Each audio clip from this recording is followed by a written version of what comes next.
so.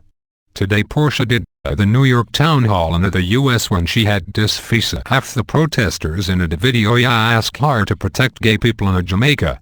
Nobody never hears the government of Jamaica beating up gays. Not one. Let me tell you something. You want to disturb, you can disturb, but this woman come here with the blood of Nanny of the Maroons and the spirit of Marcus Messiah Garvey, and this woman is not afraid of no man, nowhere, anywhere, and I will speak the truth everywhere, then get applause from the audience.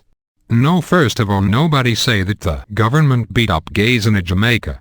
The gay right protesters asked Mrs. Miller fee protect gays.